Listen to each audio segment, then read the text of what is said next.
Hello, and thank you for joining me at my Disney review. Disney. The magic, the wonder, the talking animals. If you were to ask my favorite Disney movie, I would usually answer either Beauty and the Beast or The Lion King, and today I was thinking about The Beauty and the Beast.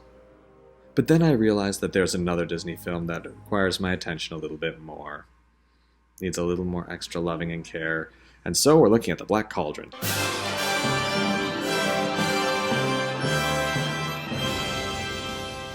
Enter The Black Cauldron in 1989.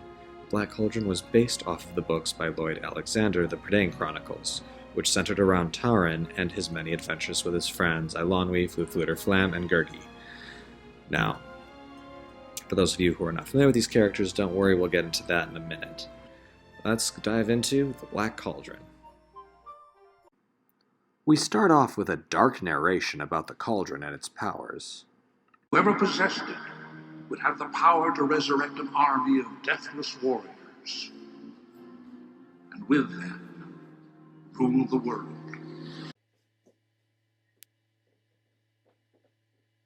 Well, after that, we meet Taran, the protagonist pig keeper of our story, who's a bit of a daydreamer and doesn't really understand the importance of this pig he's been taking care of, until his master shows him that it has psychic and magical powers. The ability, for example, to see the future and things in faraway places, such as the Black Cauldron and the evil Horned King who covets it. They learn that the Horned King is seeking the pig, Henwen, to show him where the cauldron is, so Taran must take her away to safety. This does not go well. Wait, is that blood? In a Disney movie? Huh. Along the way, we also meet Gurgi, a sort of Smeagol-like creature, although instead of coveting a ring, he just wants food. He's actually pretty cool, trust me. Gurgi actually bonds with Taran pretty quickly and begs him not to go to the Horned King's castle, but Taran disagrees.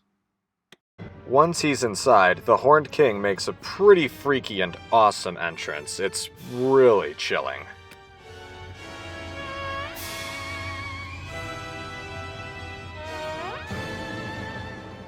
Taran tries to get Henwen out of the castle, although in the end only Henwen escapes and Taran is eventually captured. He is not in prison long, however, as he is rescued by one of the most underrated Disney princesses ever, Princess Eilonwy. I love this scene in particular because she actually rescues him and just offers to take him along with her. It's a great scene. Along the way, Taran also finds the coolest magical sword ever.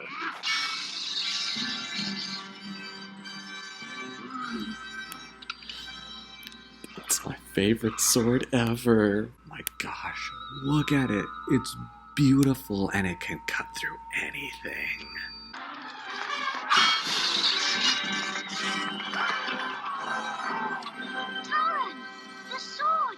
And the last addition to their group is Fflewddur Fflam, a bard with a clumsy disposition but a heart of gold. Why didn't you tell me you had a magic sword? Not long after their escape, the companions are found by Gurgi, who offers to take them to where he thinks he saw the pig go. This leads them to a strange sort of whirlpool where they're all sucked down into a kingdom of fairies. Yep, just trying to relive some of that good old Disney magic.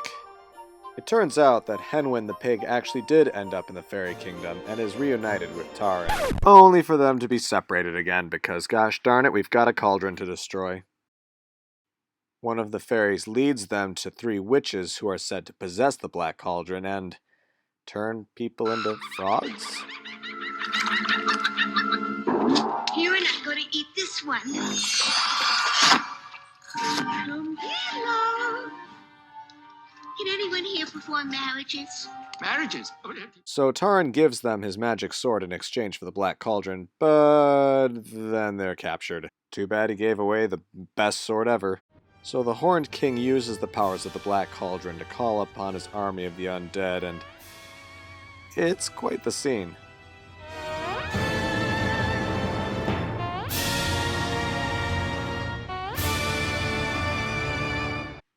what's this? This looks pretty normal. Yeah, it's just a cool puddle of... Oh my gosh! Holy moly! Luckily, Gurgi evaded capture and manages to free our heroes. Taran tries to sacrifice himself to destroy the cauldron, but Gurgi intervenes. No, Good cannot let his friend die. Taran has many friends. Gurgi has no friends. No! Don't jump! Wait! No! No!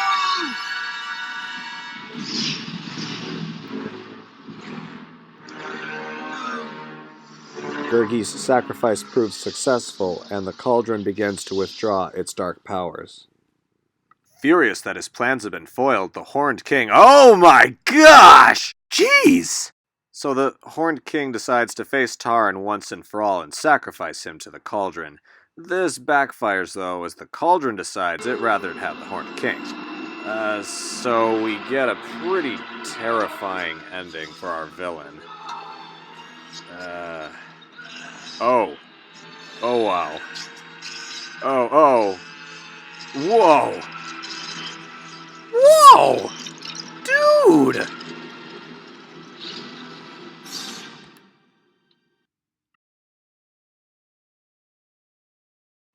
After the Horned King is defeated, the companions make another deal with the witches in exchange for Gurgi's body. Oh, dang. Oh, dang. I'm not crying. You're crying. Oh, wow. I've definitely got some dust in my eye. Gosh. This is a kid's movie, darn it. Oh, man. Poor Gurgi. Wait a minute. Gurgi!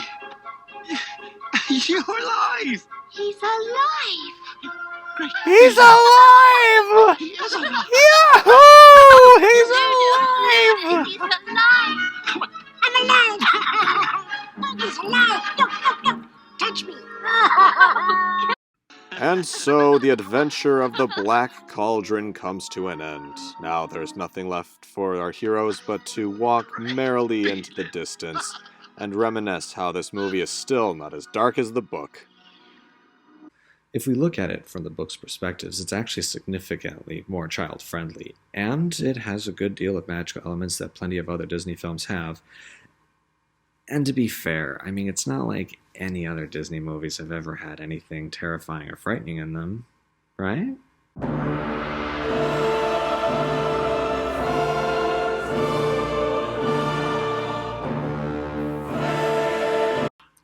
Not at all.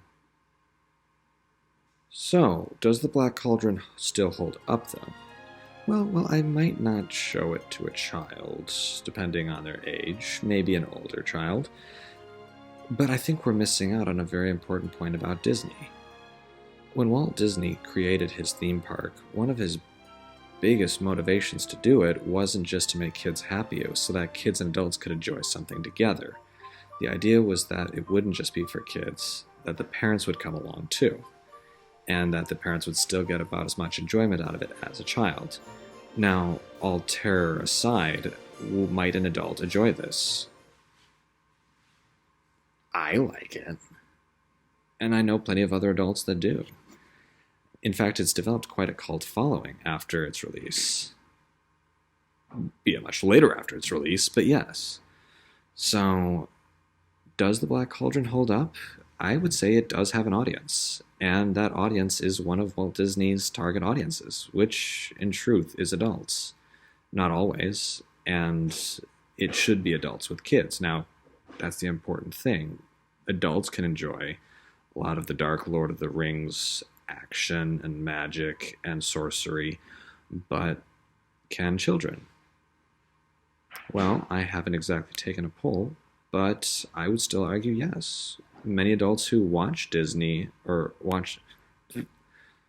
many adults who watched The Black Cauldron knew it from when they were kids, and it's still stuck along with them Well, enough for them to watch it again as adults. Heck, I know I watched it all the time as a kid. It gave me nightmares, but I still watched it. And I loved it. And that's my take on the Black Cauldron. Thank you so much for joining me, and I really hope you enjoyed this review. It feels good to get it done. You know, I felt a little weird when I didn't pick my real favorite, Beauty and the Beast, but I'm convinced that this was the best choice.